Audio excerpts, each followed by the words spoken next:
Bueno, estamos en vivo, comenzando un nuevo programa aquí de Rosca y Tinto en las bellas instalaciones de Satélite Azul que nos brindan este hermoso lugar en la ciudad de Santa Fe.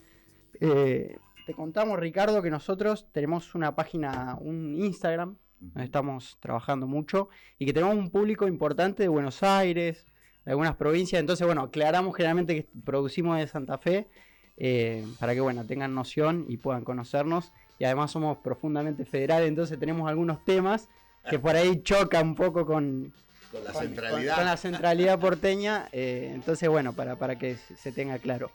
Acá producimos un poco de todo, pero fundamentalmente política. Historia, pensamiento nacional. Aquí no sé si lo conocés, bueno, imagino que sí, Abelardo Ramos. Sí, cómo no. Estaba recién... Eran libros de mi época de estudiante. Muy leídos, ¿no? Muy leídos, sí. En la época de los 70. Claro. Sí. Bueno, nosotros un poco quedamos atrás. No sé si quedamos atrás. A mí me atrae mucho lo que es... Es más, yo creo que Ramos, lo que es Galazo, esta gente que es media marxista, pero con pensamiento nacional, a mi entender, esto lo digo seguido, han logrado explicar el peronismo de la mejor manera. Que Sí. al menos yo lo entiendo mejor con estos intelectuales que con los peronistas. Sí. También uno busca, ¿no es cierto?, encontrar alguna crítica válida, porque si no es como que uno, si se cierra en sus grupitos, termina estando todo de maravilla, y hace falta un revisionismo histórico para ir mejorando, ¿no es cierto?, y no repetir errores del pasado. Y bueno, por lo menos nosotros entendemos que estos sectores de la izquierda nacional, han podido definir con mucha precisión al peronismo. Te doy un dato. Mi época de estudiante, década del 70, las discusiones del peronismo venían por este lado. Claro. Esto era lo que leíamos. Sí. Y sobre esa base discutíamos. Además de, obviamente, los libros de Perón. Claro. Pero nosotros tenían mucha influencia en nuestra juventud, pero nuestra juventud peronista. Claro. Éramos marxistas. No, sí. Desde el peronismo con un pensamiento nacional revolucionario, digamos, totalmente. En definitiva. Sí, que algunos digan que no es. Claro que no es. Bueno, ese debate, esto te lo acomodo un poquito, ahí está, bien. Ese debate un poco lo damos nosotros. De hecho, creemos que hay categorías dentro del movimiento nacional, dentro del peronismo, que se han perdido. La cuestión de hablar del imperialismo, de la liberación nacional, del patriotismo, en sentido, digamos, siempre democrático, por supuesto. ¿Cómo nos han ganado, en cierto sentido, nos están ganando, porque esto no terminó, la batalla cultural, en el sentido de que no podemos instalar ciertos temas, y cuando lo instalás, parece que sos de ultra izquierda, o que estás desubicado, o te dicen, no, pero vos te quedaste en los 70. Sí, no, adaptado a un mundo de hoy, pero las mismas políticas, y políticas realmente que vayan al nudo de la cuestión. Y leyendo esto un poco, surgió, nosotros hacemos la editorial, digamos, al principio del programa, escribimos en Instagram alguna publicación muy pequeña, con alguna imagen, y se arma la editorial para charlarlo acá en el programa. Y surgió a partir de esto la dicotomía entre izquierda y derecha, y cómo muchas veces, desde acá, bueno, y pensando en torno al pensamiento nacional, implantamos estas categorías, y releyendo a Ramos, y navegando un poco por algunos intelectuales, uno se da cuenta que lo que explica Ramos y lo que uno entiende también es que muchas veces la izquierda nacional logra captar el sentido de que izquierda y derechas es europeo. ¿Por qué? Porque en europeo tienen resuelta la cuestión nacional, digamos. Totalmente. Es decir, la confrontación que es, a pesar de que el mundo ha cambiado también, pero la confrontación principal que es entre empresarios y proletarios, digamos, izquierda y derechas, como ha surgido en su momento en la Revolución Francesa. Sin embargo, en América Latina es distinto. ¿Por qué? Porque no tenemos saldada, es lo que explica este intelectual, la cuestión nacional. Es decir, quien nos oprime es el de afuera, con un socio menor, en este caso, que bueno, es la oligarquía.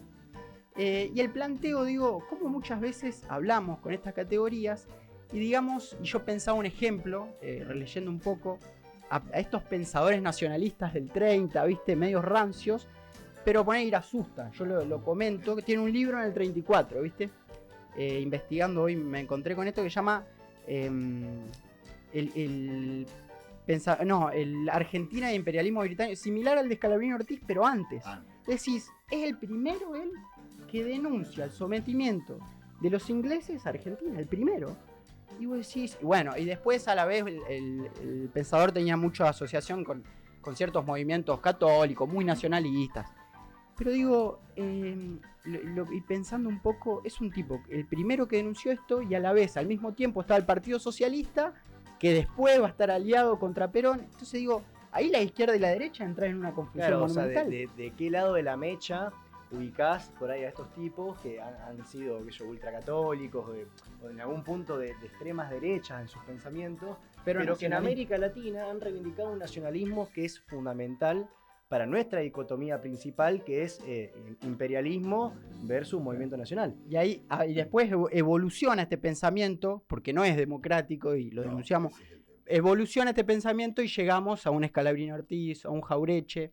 Pero digo, y pensando, por ejemplo, un burgués nacional que cree en el mercado interno, digo, ¿es de derecha o es de izquierda? Un padre Mujica que es católico, ¿es de derecha o es de izquierda?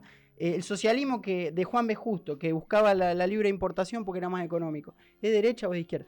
Entonces decir, cómo muchas veces seguimos pensando en esta dicotomía, bueno, vos que sos profesor universitario quizás ves eso desde la universidad, y cómo es este sentido de lograr inculcar un pensamiento nacional que parece que en este último tiempo se ha ido perdiendo. ¿Cómo lo notás? No, se ha ido perdiendo y yo lo encuentro, veo con mucha preocupación este escenario, sobre todo en los jóvenes y demás.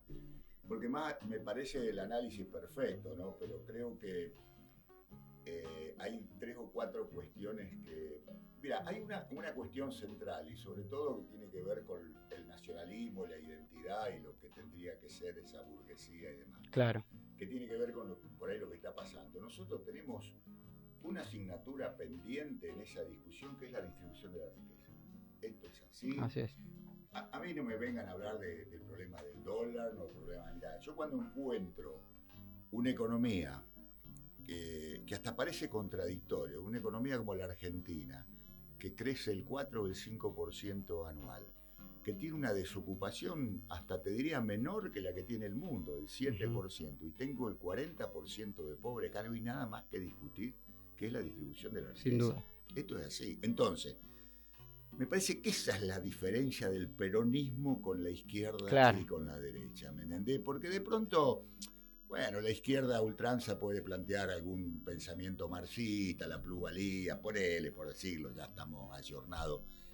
Y bueno, y la derecha lo del mercado. Y me parece que en esto, el otro día decía el negro Dolina, discutía con un deportista, dice, no, porque el peronismo no es revolucionario, dice, porque el peronismo lo único que hizo, más o menos, es distribuir la riqueza más equitativamente.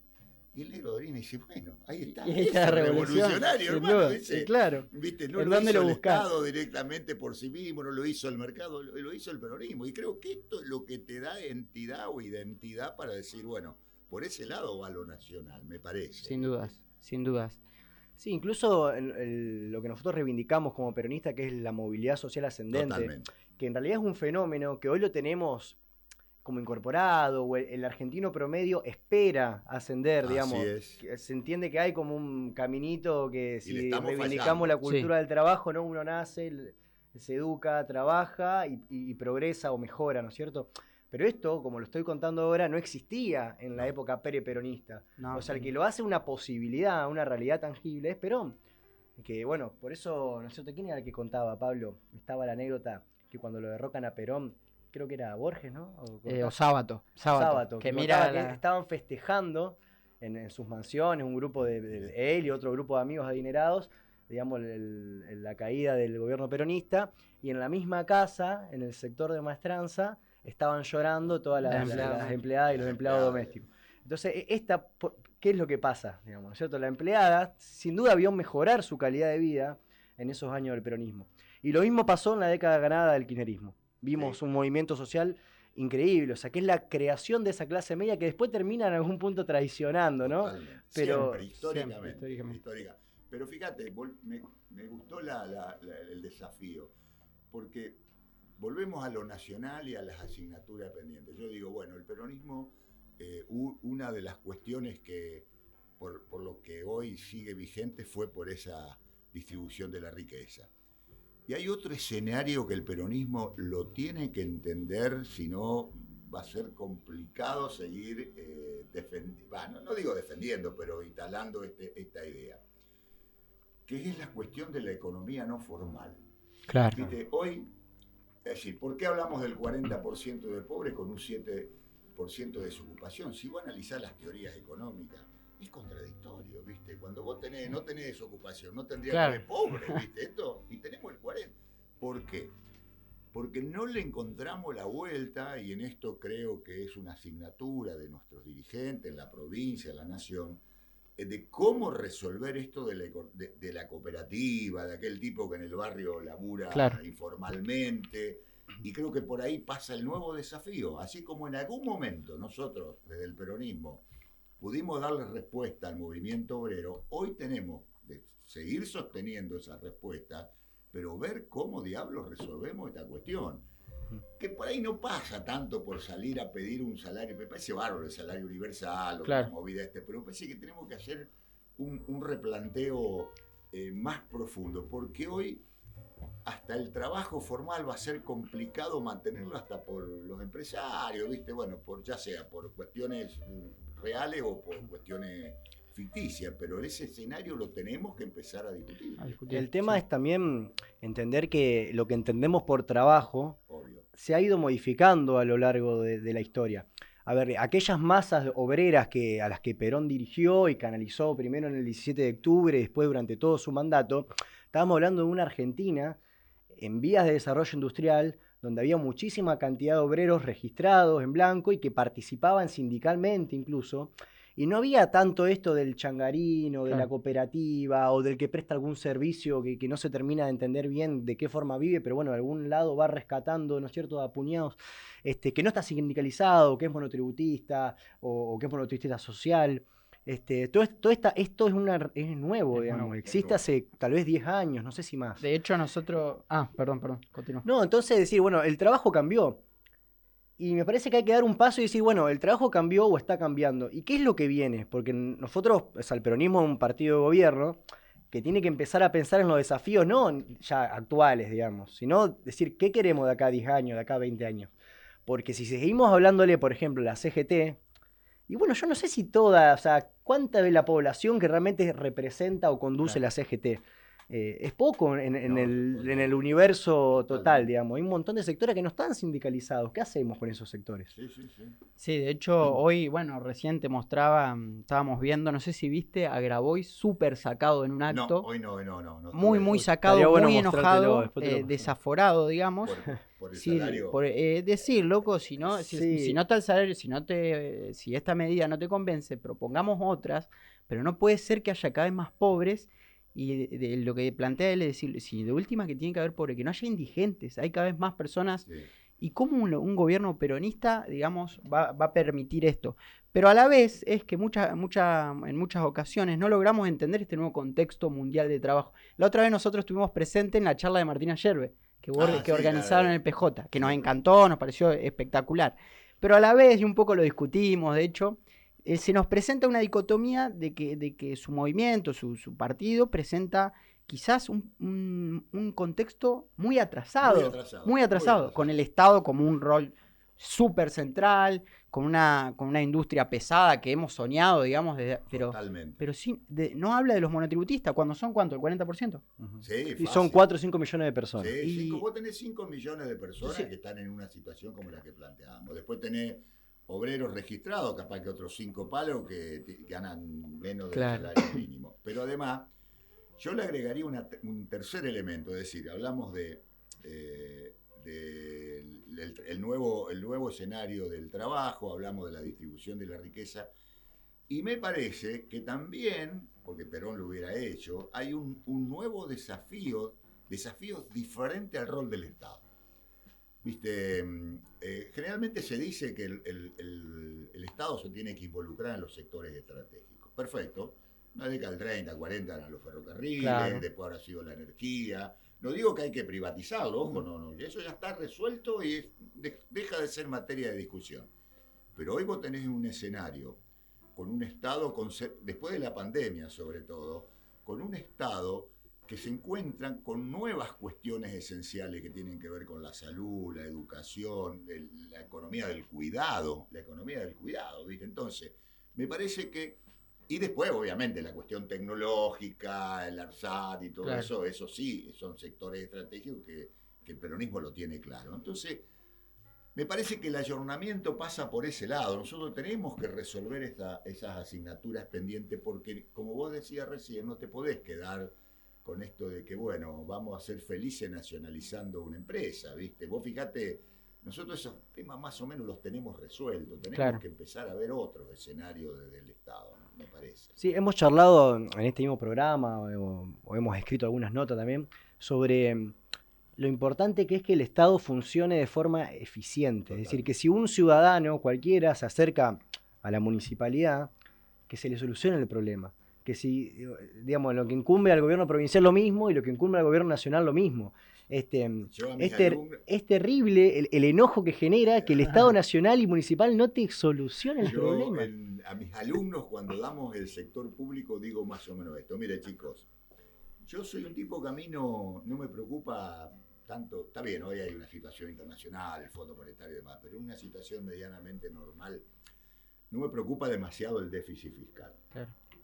Porque si hay déficit fiscal, ese déficit tiene que ver con la gente que necesita eso. Ahora, es decir, a mí no me preocupa el gasto público en demasía, lo que me preocupa es el gasto público que decís vos, que yo tenga que ir a un hospital a sacar un turno a las 5 de la mañana para que me atiendan a las 10. Sí. Eso es lo que no me banco del Estado. Entonces, el Estado tiene que ir por ese lado. Y vos sabés que se ha instalado, inclusive se ha instalado a los peronistas esta idea de que guarda con el gasto y demás. Entonces, vos te encontrás con situaciones, por ejemplo, en la salud. Vos decís, che, yo voy al hospital y me atienden a las 4 horas o no me atienden. Está bien, el médico está mal remunerado, pero nadie se planteó decirle, mirá, yo te pago, qué sé yo, el sueldo del ministro y vos te dedicás full time a la medicina pública. Claro. Yo te puedo asegurar que hay gente que lo va a hacer, sobre todo los jóvenes. Uh-huh. Y esto el Estado, a lo mejor gastando la universidad misma. Nosotros tenemos las clases nuestras como una cuestión accesoria de nuestra vida política, profesional. Yo soy de dedicación simple, tengo 2 horas de clase por semana. Ahora, un tipo que son los menos, tiene dedicación exclusiva y vos te instalás en la facultad y laburás. Esto también el Estado está cometiendo errores. Prácticamente no hay dedicación exclusiva en el Estado en ninguna de las profesiones, pensando en la salud y en la educación fundamentalmente. No hay. Claro. Además, ojo, esto yo en una oportunidad había presentado, lo armamos con Jorge Osman y algunos compañeros del peronismo, un proyecto de ley para crear la figura del médico full time en la salud pública, dependiente de la provincia.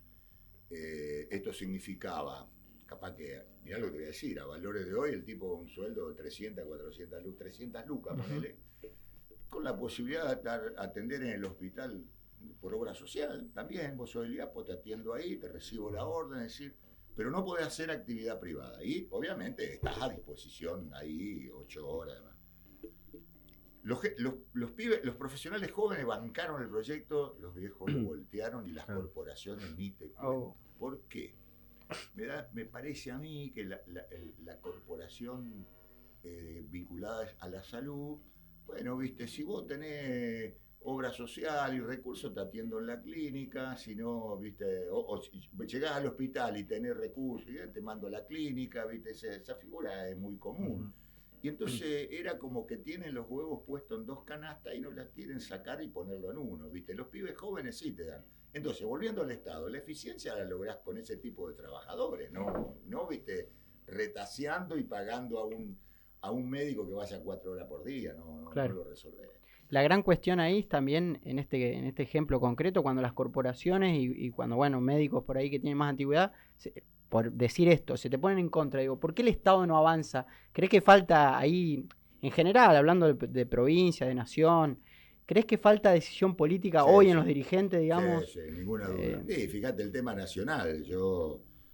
Nosotros no podemos seguir permitiendo las ganancias extraordinarias que tienen algunos sectores por esta situación internacional. No lo está permitiendo España, no lo está permitiendo la Unión Europea, ¿no? Y bueno, no sé, si vos haces los cálculos, el otro día el Pocho Papini me tiraba algunas cifras de lo que es el aumento de la rentabilidad en dólares de algunas actividades, ¿viste? 20, 25%. Y yo no soy capaz de proponer ¿cómo es? Un impuesto de este tipo cuando el mundo capitalista y el neoliberal lo está planteando. Claro, sí. No, incluso nosotros... creo que es eso, es no eso. Pelearse con las corporaciones. Sí, es una cuestión política de fondo. Con el tema de retenciones, por ejemplo, ¿te acordás que habíamos robado una nota del cohete a la luna? Sí, ¿cierto? De Robelli. Que habían comparado las retenciones que estaban vigentes en 2012, creo que era, sí, y las que estaban vigentes hoy. Y es infinitamente menor los ingresos que está percibiendo el erario público en materia de retenciones, cuando los precios internacionales han disparado de una forma increíble. Entonces volvemos a la distribución de la riqueza. Totalmente. Porque ¿qué es eso, digamos? Es eso. Que hoy el gobierno no está haciendo nada con la retención de los hilos bolsas que hay, ¿viste? Donde se está liquidando menos cosecha que en la 125, es decir, hay un boicot, ¿viste? Yo estoy muy preocupado, ¿no? Porque que un dólar hoy llegue a 3.20, que genere esta incertidumbre, que sea aprovechada por los formadores. Acá vos tenés la retención y los formadores de precios. Cuando dicen, ¿viste? La inflación es multicausal, perfecto, sí, puede ser por emisión, por gasto público, por... ahora, viejo, los formadores, ahora nadie hace nada con los formadores de precios. Que quizás sea la principal causa. Duda, porque son mercados concentrados, ¿viste? ¿Vos qué le vas a decir a Coca-Cola? No aumenté el 50% por decir, ¿no? Si hay dos empresas que dividen el mercado, ¿viste? Bueno, eso lo que planteaba el otro día en Escaleta, lo que dice él, y bueno, ¿y por qué en Bolivia? Dice, vamos a decir que Bolivia no tiene una economía concentrada. ¿Por qué Bolivia tiene la inflación más baja del mundo? ¿Te acordás de una nota que pasaste vos? Sí. Digo, también Argentina tiene un fenómeno particular, por ejemplo, con el tema de la inflación, que también hasta es cultural. Totalmente. Sí, pero Escaleta lo que dice es que detrás de la inflación lo que se termina de esconder es la puja distributiva. Claro. Sí. Porque tenemos que, por ejemplo, con el tipo de cambio... Tenemos que un tipo de cambio produce efectos completamente distintos para lo que es el sector agrario, para el sector industrial o para el sector de la economía doméstica. Entonces, cada sector quiere un tipo de cambio distinto. Entonces, definir uno implica necesariamente que haya una lucha de poder entre esos sectores. Sí, además la economía argentina tiene una cuestión estructural que los dólares los consigue con la actividad primaria y los gastas con la industria. Y cuando vos creces... Claro. Los dólares de la actividad primaria no alcanzan. Y encima, si le agregás 44.000 millones que tenés que devolver. Imagínate. Sí. Bueno, el otro día hablábamos también sobre. En definitiva, es un contexto muy complejo. Porque tenés la bota del FMI ahí pisándote la cabeza. Tenés esta guerra que disparó los precios de la energía y los alimentos. Digo. Y por otro lado, también ves que hay una cierta moderación, o hay una falta de decisión de ir a fondo. Y lo que notamos particularmente en la juventud, que es algo que hemos conversado hasta con Espacio del Peronismo, otras agrupaciones, otros compañeros, es la falta de conducción, digamos. Lo que notamos es mucha confusión y no sabemos qué rumbo seguir. Sí. Es más, nosotros nos juntamos a charlar, a discutir, pero yo creo que más en el peronismo, que es vertical, que históricamente ha tenido líderes muy fuertes, uno necesita una guía, un orden, como sucedía en el momento de Néstor, de Cristina, imagino que con Perón lo mismo. Porque si no, andamos en una no sabés qué militar, qué plantear, qué discutir. Porque además vos te das cuenta que por ahí nos parecemos mucho al neoliberalismo con las cosas que hacemos.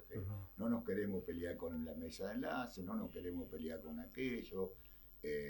Perón se hubiera peleado, claro. Y me parece que eso también nos limita a esa discusión que lamentablemente, yo me doy cuenta en la facultad cómo estamos perdiendo esa discusión y cómo va creciendo. Una discusión que es mucho más simple porque es contra los políticos, la clase política. Es más fácil instalar eso, ¿viste? Y después tenemos una situación en el peronismo que mirá que yo tengo años y nunca había ocurrido. esta discusión farandulesca, digo yo, que por Twitter te Claro. digo esto, salgo en la televisión y digo lo otro. Esto es una locura, ¿viste? Y el daño que eso hace, porque en realidad lo que hace es genera una idea de desprestigio total, no solamente del movimiento, sino de la política en su conjunto. Claro. Qué sé yo, lo que pasó con el ministro de Economía saliente. Con Guzmán. O sea, no puede ser que el ministro renuncie, el presidente se entere 4 horas antes, que la discusión sea por Twitter, que salgan todos los funcionarios a dar la opinión sobre eso. Claro. Bueno, un descontrol. Ojo, yo no voy a juzgar si estaba bien o mal lo que hacía, pero es una actitud de no hay compromiso militante, porque yo soy militante y tengo que renunciar. Yo sé que ha pasado con militantes que se fueron y han tenido mucho respeto, lo han hecho. Este vago, viste, bueno, ya me voy, importa 3 pitos. Sí, como si nosotros lo comparábamos como si fuera, ¿no es cierto?, que tenía un trabajo más en relación de dependencia, pero ¿no? Como quien quiere renunciar a su patrón, ¿viste? Sí, pero es así, es así. Muchos egos también, ¿no? Mucho ego, digo. Y que a veces ni siquiera, porque tampoco es que depende de la empresa, bueno, puede renunciar en un día, porque también está el tendal, digamos. En este escenario de crisis y demás, hoy fui a un programa de televisión en Santo Tomé y me preguntan, bueno, ¿cómo veía el tema, viste?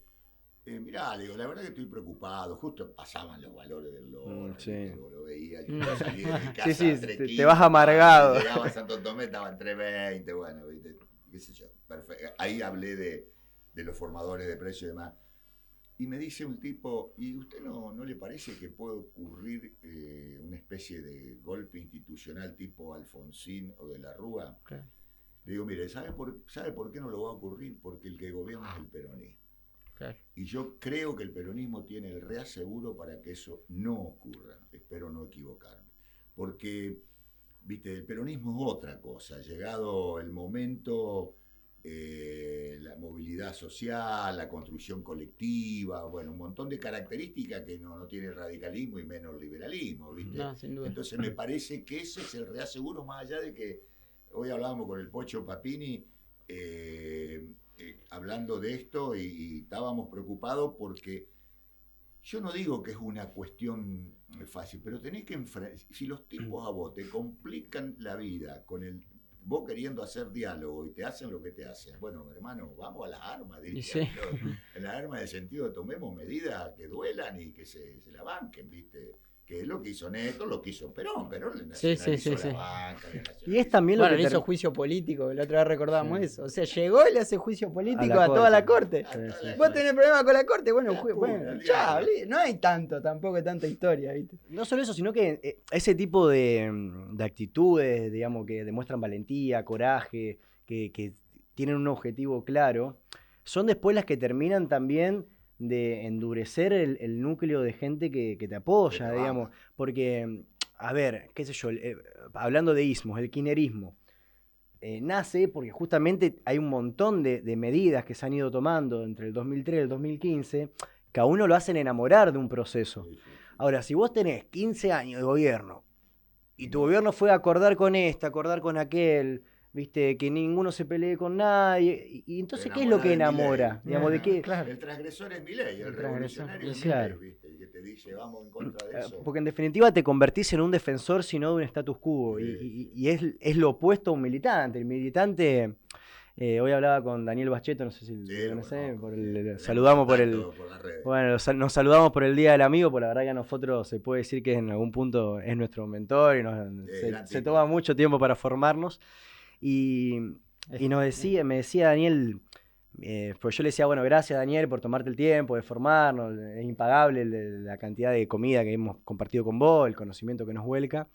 Y le digo, no entiendo por qué lo haces, digamos, porque o sos muy altruista o qué pasa, digamos. Y me dice, mirá Juan, lo que pasa es que los que militamos en el 70 teníamos la ilusión de cambiar el mundo y entendíamos que la política era cambiar el mundo. Nosotros la entendemos igual. Los amplios sectores de la militancia de la JP también lo entienden así, pero pareciera que hoy la cúpula política no lo entiende así. No parece que quieren cambiar el mundo, ni siquiera que quieren cambiar la realidad del país o de la provincia, ¿viste? Coincido con vos, lo tenemos, me incluyo, ¿no? La dirigencia no está entendiendo estas cosas. Nosotros abandonamos la facultad. En el año 71, 72, nosotros en la facultad éramos la franja. éramos la franja. Nosotros, el decano, las asambleas, teníamos nuestro espacio para laburar, en relación con los profes, éramos la franja. Y yo veo ahora, ustedes en Económica y en otros lugares, nosotros somos 5 o 6, pero además la dirigencia política, a ver, esto lo puedo decir, a ver, ¿qué dirigente, qué funcionario del gobierno provincial o nacional está vinculado al trabajo docente o universitario? Nadie. No, nadie. Pero nadie. Entonces, esto es un tema no menor, porque no es solo acá en Santa Fe, supongo que en otras provincias pasa lo mismo. Y, viste, eso, cuando se formaban los cuadros, ese escenario tenía mucha participación, mucha construcción colectiva, los profes, el decano y demás. Por eso Daniel plantea eso, es así. Nosotros vivimos otra historia que fue maravillosa, más allá después de todo lo que pasó, pero la formación que teníamos era una cosa terrible. Estas discusiones eran permanentes. Y hoy, mucha lectura, mucho debate, digamos. Pero ni te cuento. Y yo esto no lo veo en mis alumnos, por ahí, nada. Me acuerdo, en relación a esto que estás contando, una pequeña anécdota. Una vez te invité a que vayas a dar una charla a la Facultad de Ciencias Económicas, y me acuerdo que habíamos pedido un aula, todo, y habremos sido como mucho... Mira, si llegábamos a 10 personas, era que estábamos los 3, 4 que militábamos en ese momento, 2 o 3 amigos cada uno, y se terminó. Y bueno, a mí me acuerdo que me dio vergüenza y te dije, che, Ricardo, disculpame, mirá, es lo que... Y vos me dijiste, bueno, yo hablo para 10, para 100, para los que estén, soy militante. Entonces, retomar esa anécdota, pero lo que quería decir es que se acercó en su momento Héctor de Ponti, sí, que él ahora es vicedecano, sí. Bueno, él de formación radical, sí. Es papá de Lucila de Ponti, Sí, fue diputado provincial, diputada nacional, es actualmente diputada provincial. Está conmigo en el blog. En el blog. Y se acercó a saludarte porque habían tenido, después me contaba él, habían coincidido en la década del 80 en debates que organizaban entre las distintas facultades, él representando el radicalismo y vos el peronismo. Sobre economía. Entonces había programas de televisión que llamaban y decían, che, ¿quién puede venir? Bueno, Olivera, que de Ponte. Entonces y ojo, debates muy interesantes, muy sin chicana, con nuestras diferencias, pero él también, yo lo reivindico mucho porque fue una cosa muy, muy importante para... Sobre todo cuando te hablo década del 80, cuando estaba volviendo la democracia, que podíamos empezar a hacer eso. Hasta el 80, nosotros, yo particularmente pude volver a dar clase, empecé a dar clase en el año 79 en la Católica con Monseñor Saspe, que nos dio ahí un lugar, algunos peronistas que habíamos quedado afuera de todo, y nos dio las cátedras de economía, y ahí empezamos a laburar con él, él no era el rector, nada por el estilo, pero nos dieron una cátedra que siempre tenemos una anécdota que contamos, ¿viste? Porque, ¿viste? Ya nos empezaban a sospechar de peronistas, año 80. Entonces armamos un instituto de economía. Y el instituto de economía empieza a armar unas charlas. Entonces la gran discusión de los docentes de economía, éramos 4 o 5, creo que estaba el Pocho Papini, había un vago de Rosario, Rodolfo Baquiano, Esteban Guida, bueno, algo así. El padre de Esteban Guida, un pibe que anda muy bien. Y entonces, bueno, vamos a hacer el ciclo. Entonces viene alguien y dice, pero guarda a quién van a traer, ¿viste? Claro. Porque, ¿viste? Sí. ¿A quién trajimos primero a dar la charla para blanquear? Al Sogaray. Y arrancamos con el Sogaray. Después vino Café. Claro. Para ablandar el terreno. Para disimular un poco. Y así empezamos, ¿viste? Y ahí metimos mucho peronismo, porque creo que trajimos a Frigerio también. Bueno, fue una cosa muy piola, ¿no? Que lo hacíamos con temor. En la facultad tenía el temor, ¿viste? Qué sé yo, pero fuimos bastante inteligente y lo metimos al Sogaray primero. Claro, dijeron, no, estos son liberales, así que se puede. No, yo pienso que esa decadencia, digamos, bueno, vos hablaste de la farándula, son los 90, ¿no? Y continúa un poco ese patrón. De hecho, el otro día leía un poco, decir, loco, La Nación era un diario respetable. Eran gorila, pero criticaban con fundamento, muy buenas plumas. Hoy, vos viste, ¿vieron lo que son Viviana Canosa? Los periodistas que representan a la derecha Entonces, ¿cómo puede ocurrir este nivel de que no existe el debate. Y que esto lo hablamos la otra vez con Ricardo Mascheroni, que vino. Sí, otro amigo. Otro amigo, que acá, acá vienen todos los amigos del peronismo. Ricardo, y decíamos, bueno, hoy estamos en una cultura de la posverdad, digamos, donde yo tengo razón, y cuando el otro me presenta otra cosa, no, directamente no debatís, no discutís. Y eso es para la política, que el ámbito de lo público, lo colectivo, se hace muy difícil. Muy difícil. Porque uno puede acercar a nadie porque... No, yo me imagino yo no me prestaría ir a un programa con La Canosa ni a TN. Un día le dije a Agustín, ¿qué hace en TN? Y bueno, claro. Me cuesta. Y vos sé que yo sigo mucho la política uruguaya. Ah, mira. ¿Por qué? La política uruguaya no pasa todo esto. Primero, están muy consolidados los partidos políticos. Vos allá... o sos colorado, o sos nacional o blanco, o sos del Frente Amplio. Pero además, está la consolidación de los partidos, que allá no existen los candidatos en las elecciones, existen los partidos. Vos cuando haces una encuesta, yo sigo, ¿viste? ¿A quién votás? Frente Amplio, Nacional. Ah, mirá, no hay. Mirá. Ni siquiera saben si es el Pepe Mujica u otro. Así buenísimo eso. Entonces, y los vagos laburan sobre un proyecto de país donde por ahí los tres partidos tienen algunas coincidencias. Vos fijate, el tema del cannabis, ¿viste? La legalización de la marihuana, lo hace el Frente Amplio, lo hace el Pepe Mujica. Yo estoy seguro que a la calle eso no le debe gustar para nada, pero el tipo se la bancó. Claro. Ahora empezó con unos proyectos productivos, a exportar, se enganchó por otro lado. Claro, desde lo productivo. Modelo siguió funcionando. Vos allá, ¿viste? Podés fumar y demás.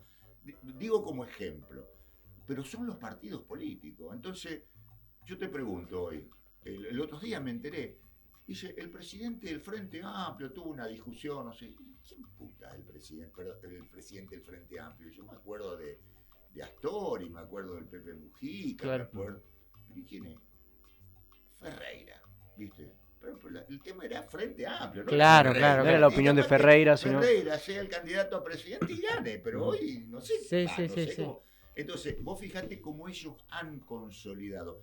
Vos vas allá y mirás un programa de televisión, vos tenés el diario El País, que es crítico era crítico del Frente Amplio. No es como La Nación y Clarín, ¿viste? No, es mucho más serio. Claro, más serio. Hay críticas constructivas. En los programas de televisión no aparece. Uruguay no se da el lujo de tener un Milei. No va a aparecer nunca un Milei en Uruguay y no va a aparecer una Canosa en los medios en Uruguay. La Nata fue a Uruguay, a Montevideo, a montar todo este circo, duró un mes y se tuvo que ir. No lo miraba nadie. No sabía eso. Sí. Claro, no le funcionó. Hace mucho, 10 años. Sí, y quizás en la época de auge de la Nata 2015, por ahí, que era el Frente Amplio, ¿viste? Cuando acá todo el mundo... No lo miraba nadie, ¿viste? Porque fue con su estilo, ¿viste? De juntar de 200 jubilados para compartir estas cosas. Claro. Sí, armar.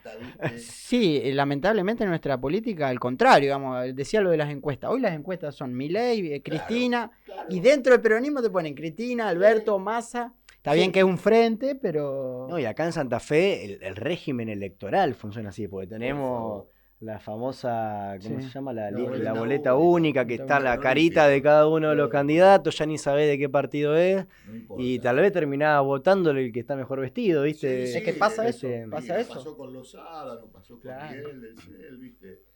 Bueno, está bueno para introducirse un poco en la política provincial.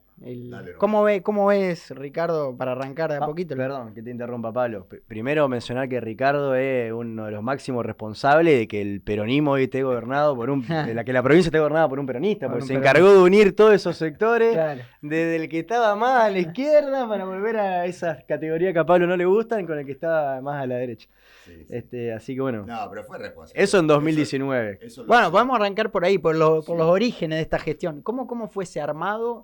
No, mira, el tema fue así. Yo, un día me plantean varios dirigentes la posibilidad había voluntad de no tener interna en el partido, porque se venían los procesos electorales, las internas desgastan, y entonces plantearon, cuando digo dirigente, bueno, Omar, Agustín, el movimiento Evita, la posibilidad de ser candidato ser el presidente de una lista única. Entonces yo le dije, miren, Pero fundamentalmente fueron, fíjate vos, los senadores los que bancaron la primera iniciativa, ¿no? Pero fundamentalmente, cuando me convocan, digo, mire, yo voy a poner una sola condición, que yo voy a hablar con todo. Si yo mañana me siento con tal espacio y a vos no te gustó y salí a decirme todo, viste, no. A tal punto que bien para probar si era así, en ese momento, que me junté con la cámpora, viste. Porque dije, bueno, viste, estaban ¿A quién putean todos? Claro, a ver, ahí. Ojo, estaba Marco Cler y Marilyn Sangun. Bueno, y fui a una reunión a ATE, creo que yo asumí un martes y el sábado... ¿Esto en qué? ¿En 2018 estamos hablando o ya 2019? No, 2016. Junio del 2016. O sea, fue un largo trecho para... Claro, me imagino, mucho laburo. ¿Cómo? Y bueno, entonces, bueno, este fue la primera demostración. Yo sé que entre nosotros el 70% me puteó, pero nada, era la condición, ¿viste? Bueno, después seguí hablando, porque, ¿viste? Sectores más conserva del peronismo no le gustaba que yo aparezca ahí. Y bueno, otro dato, fui invitado por todos los espacios, yo fui a todos lados. Y otro dato que me ayudó mucho, yo recorrí mucho los departamentos.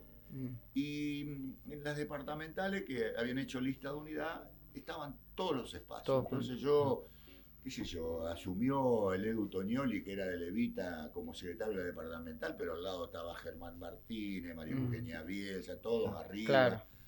Y bueno, y así fue, ¿viste? 3 años de laburo, fue complicado, ¿viste? Sobre todo cuando llegamos a las candidaturas, porque complicado en el sentido de que María Eugenia como Omar son dos personalidades muy fuertes, muy particulares.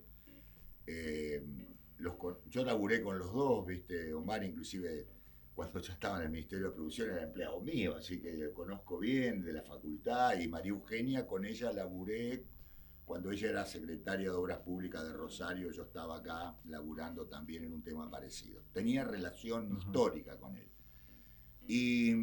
Y bueno, volví a sostener lo mismo. Mirá, vamos a las PASO, acordada, en el medio una serie de quilombos, hablando más pronto, pero bueno. Me imagino que habrán pasado... Nadie se enteraba. Habrá pasado mucha agua ahí. Al año y medio presenté la renuncia, estuve 2 meses renunciado. Sí, me acuerdo de eso. Porque, viste, había cosas que no me lo cumplieron, pero cumplieron en el sentido de respetar esas cosas. Y bueno, salió.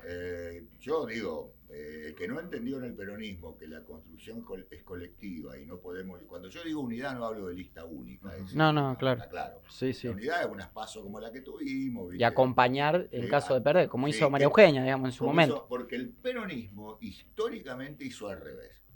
Vos ganabas la interna y suponete en la suma sacaba 100 y terminaba la interna y después iba vos a la elección, él era el que había perdido y sacaba 70. Bueno, pasó acá en la ciudad de Santa Fe hace muy poquito, de nuevo. Igual. En la provincia lo resolvimos, en Santa Fe imposible. Santa Fe creo que tiene un tema de que hay muchos candidatos, me parece que ahí también eso influye. En Rosario bastante lo resolvimos. Y bueno, y después vino el acuerdo para gobernar, un acuerdo de coalición que se rompió en las últimas internas, muy dura. Claro. Pero con respecto a eso, ahí yo tengo una teoría, ¿no? Que los cabezones, cuando digo cabezones, la cúpula de cada espacio, es muy difícil que recompongan su relación alguna. Claro. Pero el otro día nos pasó en el partido, hace un mes, que con motivo de la reforma constitucional, que aparecieron todos los espacios. Pero claro, a ver, del rosismo no vino el chivo, vino Germán Martínez. Claro. Segunda o tercera línea. De Levita no vino Gerardo Rico, vino el Edu y Lucila. De Omar fue Roberto y Celia, por dar algunos nombres, ¿no? De la Cámpora, la piba Magnani, que era de Galvez. De Rosario. Perdón, me confundí con la otra chica, ¿cómo es? La de Galvez. Madalí, ¿no? Que también es de la Cámpora, ¿no? De Galvez. Sí, de Galvez, sí. Creo que estaba también. Sí. Entonces, ¿qué nos pasó? Estaban todos. Y los 19 departamentos. Y esto vos sabés que cayó bien, hoy se recompuso alguna relación entre ellos. bueno, esto era una infidencia, pero hubo un par de comunicaciones telefónicas de Agustín con Omar cuando Agustín asumió el nuevo cargo, ¿viste? Hablaron, esto bajó a Vasco, sobre todo los decibeles, y vos estás viendo que las alternativas electorales pasan por esa gente, es decir, Omar no puede ser candidato, Agustín dijo que no va a ser candidato, y bueno, entonces libera un poco esta construcción generacional a la que nosotros del partido estamos apostando, es decir, los candidatos. Claro, es generacional. Busato, no sé, Edu Tonioli, Lewandowski, Celia Arena, Roberto Mirabella, Marcos Clery, no importa. Pero vos ves que hay una cosa nueva.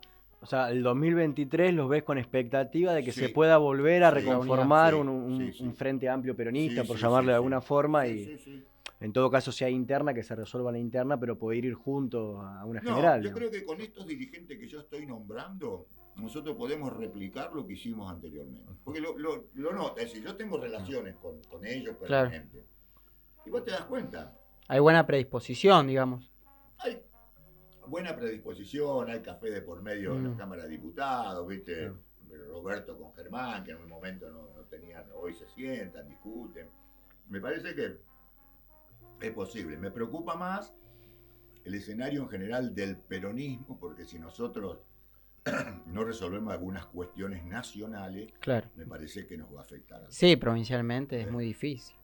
Ni hablar si hay un frente de frente del otro lado. Yo no creo que haya. ¿Vos decís que no? Y salió el PRO a decir que no. Lo último que había leído es Angelini salió a decir soy yo. Mirá, no sé, te voy a decir una cosa. Vos sabés que no me cierra que el socialismo, con sus ideas progresistas, esté bancando a una dirigente como Carolina Lozada. Claro, o un Puyaro. Sí. El tema es que uno también desconfía del nivel de gorilismo, claro, ¿no es cierto? Que guardan. En eso coinciden. En eso coinciden dos cosas. En eso y en ganarle al peronismo. Claro. Pero me parece que hay demasiadas expectativas como para estar en los... Porque, a ver, ¿cómo hace con Hapkin, Lozada y Puyaro? Supongo tener un freno. ¿Cómo hace? ¿Viste? A Puyaro, yo soy amigo de Maxi, puedo tener... Luego no se va a bajar, ¿viste? Ya te digo, va a la interna. Esto es así. Esto es así. Y como es, me parece que no va a cerrar por ese lado. Porque si cierra, sí que estamos más complicados. Ahora sí se divide por 3. Sí, en un escenario de tercios podés disputar. Todo depende también de lo que vos decís, cómo nos va a ir en Nación, qué va a pasar, quién va a ser el candidato. Mirá, hoy hablaba de la historia inflacionaria de la Argentina. Yo viví la hiperinflación. Y te puedo asegurar que los que tenemos nuestra edad te queda marcado. Claro. Te queda marcado como laburante, como empresario, como supermercadista, porque de un día para otro, en un escenario de tan inflación, el tipo que es empresario se puede fundir. Se funde. Claro. La mayoría son vivos, viste, que tratan de... Se cubren. Mucho que se te el tema es que también va a coincidir, es como todo, viste, las grandes crisis terminan siendo grandes oportunidades para los que la vieron venir o los que pudieron, qué sé yo, estoquear. Por ejemplo, con el tema de inflación, el que se pudo estoquear. Pero bueno, eso va de la mano con de nuevo, ¿no es cierto? Los grandes son los que tienen la mayor cantidad de herramientas para hacer frente a esos procesos en relación a los chicos. Entonces, es como decir, bueno, se termina de seguir concentrando, ¿viste? Una economía que tiene tendencia a concentrarse en las épocas de crisis, lo que termina pasando es que se concentra aún más. Entonces, nos quejamos de que hay sectores oligopólicos y en definitiva es como que uno no ve que se esté rompiendo ese entramado. ¿Vos creés que puede haber un escenario de ese tipo? En ese sentido, de hiper, no. O un golpe de mercado, bueno, como hablamos hoy. Bueno, decía lo del peronismo que lo va a conservar. A ver, Alfonsín se fue 6 meses antes. Los dos, de la Rúa, además de su personalidad, ¿no? Que también ayudó, los dos tuvieron la condena del Fondo Monetario, ¿viste? Los dos, 3 o 4 meses antes del lío, habían hecho un acuerdo como algo parecido a lo nuestro. Por eso te digo, creo que nosotros, esto no va a ocurrir porque gobierna el peronismo. Claro. El peronismo es difícil que deje el poder, ¿viste? Lo otro era más... Vos fíjate, de la Rúa estaba sin vicepresidente. Sí. Claro. Hay una mayor debilidad. Una cosa diferente. Yo en eso me parece que el peronismo es un reaseguro de que esto no ocurra. Yo creo que hay una apuesta fuerte, pero además lo más grave, porque vos decís, bueno, la apuesta para que renuncie Alberto, vamos a suponer, los grupos de poder, pero ¿qué? ¿Para que entre Cristina? Sí, No. sí, hay como un, hay un cinturón de seguridad ahí, ¿no? Asamblea constituyente, ¿viste? Claro, claro. No hay otra. No, sin dudas. Y siempre, y en general en estos contextos tan complicados, van a terminar asumiendo el poder económico o alguien que los represente. Eso es lo peor. Y además por la historia argentina, digamos que hay que cuidar la democracia a toda costa y lograr que Alberto termine su mandato. Totalmente. Hay que defender a muerte, guste o no nos guste. Sí, sin duda, sin duda. El tema es político, porque si llegamos a un contexto tan complicado, es muy probable que perdamos el poder. Y yo no sé si va a tener tanto pudor hoy el neoliberalismo, el macrismo, para hacer lo que no terminó de hacer en su primer mandato, digamos. Privatizaciones fundamentalmente. No, creo que va a ser nefasto porque además tiene un escenario internacional muy complicado que se va a complicar cada vez más. Hoy el escenario internacional es el hambre, ¿viste? Sí, en todo el mundo. Es así. De hecho, no van a tener tanta cuerda tampoco porque, a ver, el país que recibe Macri es un país con capacidad de endeudarse afuera, es un país con alto nivel de salario, o sea, tenía que romper, digamos. Hoy no hay nada que romper. ¿Viste? Estás pegándole a alguien en el suelo, entonces. Pero bueno, Ricardo, vos si me permitís, te saco un poquito de lo político, porque acá el operador me va a matar si no te hago alguna consulta de rock, porque también además de ser diputado provincial, Banda Los Chinos. Presidente del partido, Ricardo es un ícono del rock acá en la provincia de Santa Fe. No, hijo. Cara dura. Un aficionado. En algún momento me va a contar. Es como el peronismo. Fíjate vos, ahora yo me voy a ver lo fundamentalista, la banda del Indio a San Luis. Y es un fenómeno parecido, porque vos fijate que a los recitales del Indio, vos tenés todas las clases sociales. El tipo que puede pagar la entrada, por eso el Indio no controlaba demasiado, al tipo de barrio norte, al tipo de clase media. Y no, pero volviendo al rock, bueno, yo me identifiqué mucho porque, a ver, en nuestra época, cada una de las canciones de rock tenía que ver con lo que nos estaba pasando. Qué sé yo, a ver. Cuando vos escuchabas la balsa de Lito Nevia, estabas en el proceso de Onganía, donde vos querías libertad porque ibas a la facultad y estaba la noche de los bastones largos. Claro. Viste, cuando de pronto aparece esta posibilidad, ¿no es cierto? Aparece Pedro y Pablo con una marcha de la bronca. Claro. O esta idea de la libertad, de estar encerrado que tiene Mori con el oso. Ajá. O la historia de las instituciones de Charlie. Entonces, yo por ese lado, más allá de que a mí me gusta toda la música, yo fui a ver la Versuit el otro día y seguramente cuando esté Trombonanza voy a ir a ver... mirá, te voy a dar una primicia. Una de las sedes de Trombonanza es el Partido Justicialista. El Partido Justicialista. Mirá, qué bueno. El lunes vamos 2, a estar entonces. El martes 2 al sábado 6, creo. Qué bueno. ¿Qué te iba a decir? Por eso, lo que el rock a mí me identificó mucho con lo que estaba pasando. Las letras, obviamente, los tipos que vivieron esa época. Y bueno, de ahí, viste, yo tuve un grupo, lo tengo por ahí cuando nos da... El sábado capaz que nos juntamos, hacemos algunas cosas, pero cover, ¿no? Pero ese es y me moviliza todo tipo de cosas que haya, voy a ver. Fui a ver al uruguayo, no te va a gustar, la llevé a mi nieta, porque ya tengo una nieta rockera que va al Cosquín Rock conmigo.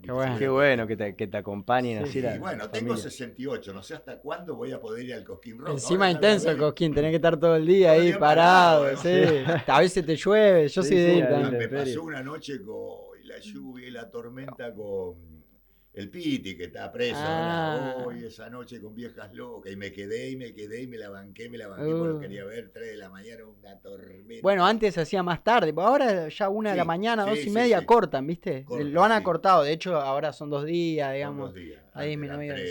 Pero bueno, de todas formas, no sé cómo lo ves, de que el rock de a poco, al menos en la juventud, ¿crees que está desapareciendo eso que mucha gente...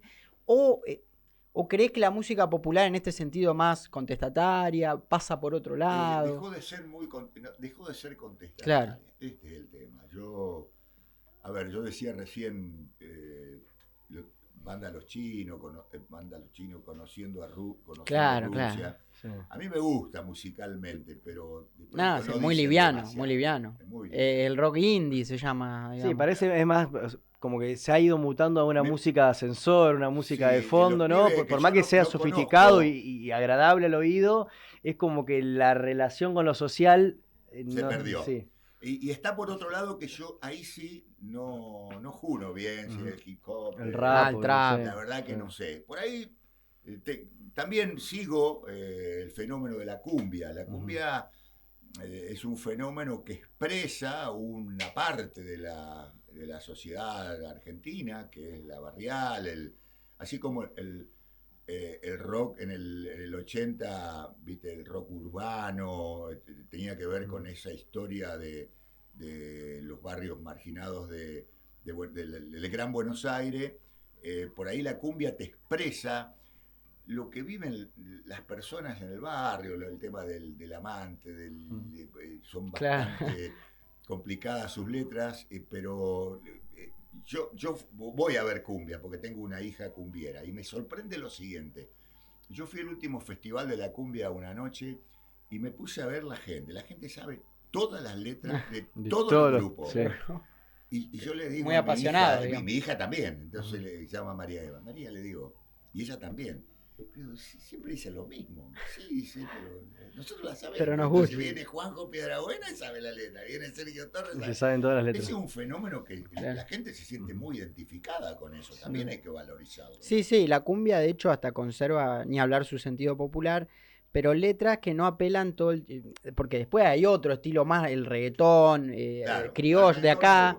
No. Claro, bueno, que eso la otra vez leía. Ahí está como los cubanos. Los cubanos lo prohibieron. Bueno, no estaría mal, te digo. No, pero leí una nota que habla de la centroamericanización de la música en Argentina. Claro. Digamos, bueno, estamos reduciendo la música que escucha gran parte de la gente, porque es muy masivo, a la falopa, a la fiesta, a la violencia fundamentalmente, al rock, que antes existía, pero a la vez, qué sé yo, viejas locas, bueno, tenía un grupito de rock que te tocaba esos temas, pero no eran todas las canciones. No. Hoy, de todos esos grupos, la mayoría o la gran parte de las canciones apelan un poco a eso. Pero a la vez, uno cuando hace un poco esta crítica, recibe del otro lado y dice, bueno, pero vos estás en contra de lo popular, porque lo escuchan en los barrios, lo masivo. Bueno, sí, ni hablar, pero la Negra Sosa también era popular, Cafrune también era popular, Los Redondos. ¿Por qué, digamos, tiene que ser, quizá decirlo decadente es medio fuerte, porque además son artistas, bueno, viven de eso, pero sí una música que apela todo el tiempo a cuestiones o valores o temas que no queremos. Yo lo relaciono con que apela a lo efímero, ¿no? A una búsqueda constante de un placer que empieza y termina en la canción, en la noche. Sí, pero de todos modos también hay que buscarle la vuelta a por qué los pibes se identifican con eso, ¿viste? A mí es una incógnita. Yo te digo porque tengo la vivencia de mi hija, que es fanática, ¿viste? Entonces ella va a Villadora, va los domingos y está muy identificada con sus letras y no vive en un barrio, ¿viste? ¿Qué sé yo? Sí, te tiene entiendo. Su laburo, pero algo pasa, ¿viste? Que no lo alcanzo a descubrir. En el caso del rock, en nuestra época, claramente identificado, ¿viste? Sí, sin duda. Los tipos, lo que cantaban los tipos era lo que me pasaba. Era lo que estaba pasando al país, lo que estaba pasando con el proceso militar, con la vuelta de Perón, cuando nosotros fuimos a ver Alma y Vida, cuando te cantaban los temas que tenían que ver con el regreso de Perón. Y además vos te dabas cuenta que vos salías de los recitales de rock y tenía la policía palpándote armas, cosas que estaba muy identificado. Che, Ricardo, y en ese punto, estábamos hablando de que la música hoy tal vez no representa con mucha fidelidad el contexto social, político, digamos, ¿no es cierto?, de la Argentina. Pero si tuvieras que elegir una canción de las que ya existen, que mejor represente lo que estamos viviendo hoy. Hoy. A ver, que te damos unos minutos para que lo pienses, a ver, decir, che, esta canción se puede aplicar a hoy. Es tan confuso, es un escenario quizá tan inédito, o en cierta parte inédito, que no sé si hay... Vos sabés que no sé. Yo personalmente me quedo ahora, me la nombraste recién y ahí me cerró, ¿viste? Todo dije, me quedo con La Marcha de la Bronca. Yo me siento enojado, digamos, incluso hasta decepcionado con y te digo más, te voy a dar un dato. Nosotros, con nuestro grupo de viejos, todos somos viejos como yo, nosotros tocamos antes de la pandemia y cerramos con ese tema, ¿no? En un festival de rock de Gobernador Crespo. Y la gente, los pibes que vienen de otra historia, la cantaban toda. ¿Viste? Se ve que la conocen, la tienen, no sé, es un tema como la balsa, ¿viste? Claro, se conoce. A mí me sorprendió, pero sí, en eso. Y después yo reivindico una canción que por ahí fundamentalmente juega fuerte con la libertad. Si vos analizás la letra del oso de Morris, el tipo te va describiendo cómo lo atrapan, lo llevan al circo, le enseñan las piruetas. Hermosa canción. ¿Viste? Lo meten en la jaula y de pronto en una noche serena el tipo escapa y vuelve al bosque y disfruta el verde. Sí. Eso es un poco... A ver, la sociedad de consumo que te va te atrapa. Vos te liberás, es como mi hijo que dice, yo cuando me jubilé me voy a la isla, ¿viste? Ahí sí. Estar ahí. Y vos sabés que me parece que el tipo urbano que está acosado por esa forma de vida, es un tema que identifica mucho, ¿viste? Identifica mucho. Y después hay un tema de Iván Noble que también lo asocio con la clase política, ¿no? Dice que hay, no lo voy a decir textualmente, pero hay dirigentes, no dice dirigente, hay personas, pero yo digo, hay dirigentes que parecen elefantes de circo de pueblo, porque de tanto repetir las piruetas, la gente ya no les cree, ¿viste? El circo de pueblo, el claro. Sí. Las letras de Iván Noble son muy interesantes. Sí, hay que leerlas. Hay mucha metáfora en sus letras. Totalmente. Sí, además, bueno, Los Caballeros de la Quema, una banda consolidada, muy buena. Sí, la verdad que para hablar de música y vincularlo además que nos gusta con la política, realmente tendríamos... Mucho, se puede vincular mucho. En mis clases de economía hablo... Yo cuando explico, por ejemplo, a la pobreza o las cuestiones de la marginalidad, y lo asocio mucho a la cumbia, en esa época se llamaba cumbia villera, y entonces como algunas letras, por qué Damas Gratis en ese momento imponía algunas letras. ¿Y por qué la historia del vago que está sin laburo, en la esquina, ¿viste? La piba que tiene que ir a la prostitución y demás? Yo a veces uso esas cosas, ¿no? Como metáfora también, o como... Lo que pasa es que por ahí los pibes, ¿viste? Yo cuando empiezo mis clases le pregunto a los pibes, que esto me sorprende a veces, ¿cuál fue el último libro que leíste? ¿Cuál fue la última película que viste en el cine? ¿Y qué música te gusta?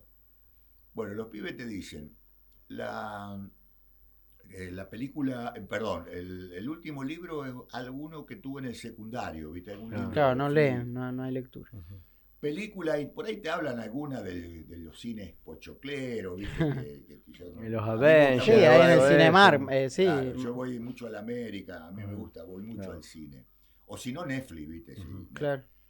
Y de música, ¿viste? O es cumbia o es reggaetón o estas cosas. Muy poco te dicen rock. O si te dicen rock, va por el lado de los uruguayos, ¿viste? No te va a gustar. Claro, sí. Más light. Pero digo, qué interesante cuando hablaba recién de la cuestión de la libertad, cómo el mercado te hace creer que uno es libre, pero los patrones de consumo, ni hablar culturales, son todos los mismos. O sea, hay una... ¿cómo es que se dice? Una repetición en serie. Bueno, como una producción en serie así, estancada, envasada, que te la venden y lo consume todo el mundo. Bueno, cuando sale el boliche, para ir al cine lo mismo, las mismas películas.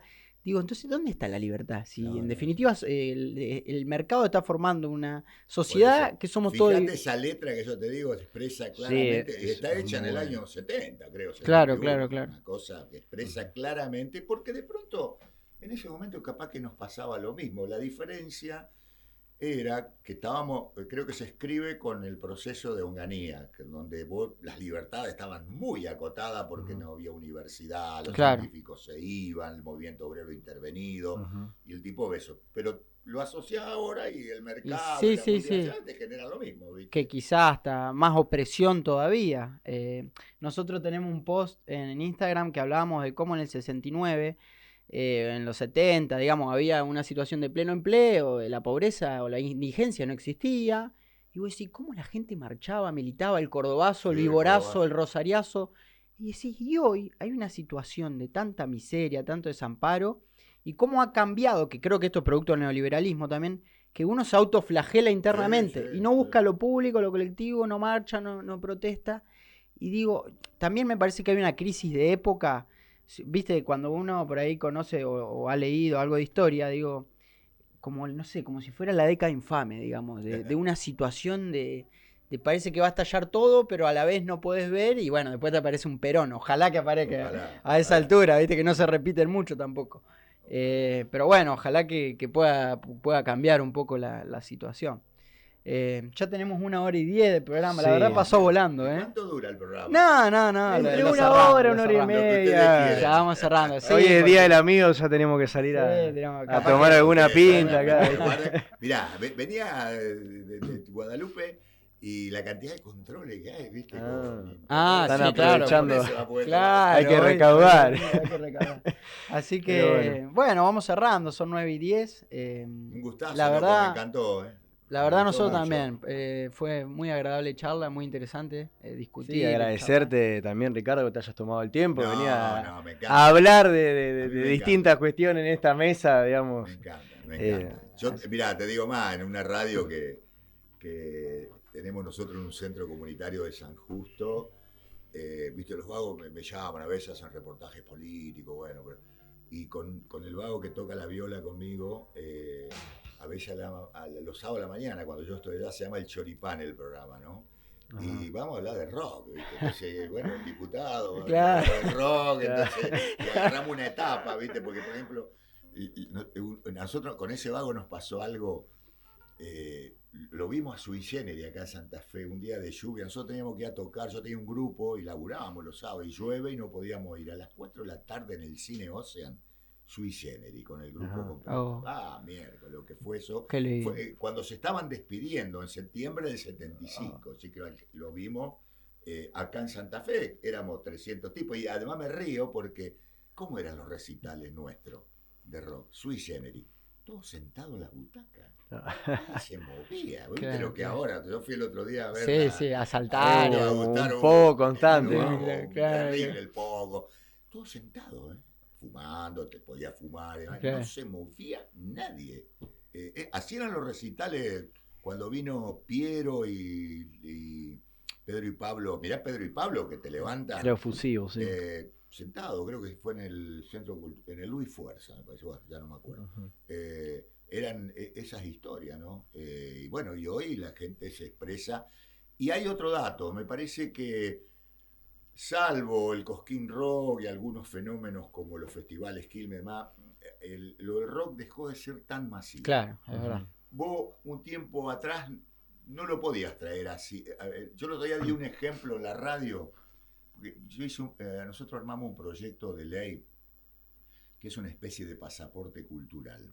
Ajá. La idea es que una especie de billetera Santa Fe, pero para la cultura, que vos con eso puedas tener descuento en un recital de rock, en el cine, claro, en la librería, estudiar guitarra, ¿viste? 30, 40%.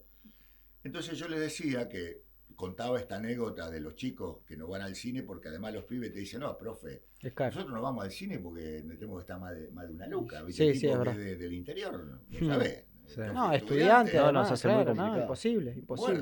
No, y si encima querés invitar a alguna chica o a algún chico, cae vez más difícil. Entonces, yo le explicaba al periodista de la necesidad de generar ese descuento, ¿no? Y le di el ejemplo esto, le digo, mirá, yo fui a ver la Versuit el otro día. A la Versuit la vi varias veces, pero la primera vez que la vi en Unión, en el gimnasio. Éramos 6.000 tipos ahí adentro, ¿viste? Y ahora éramos 400.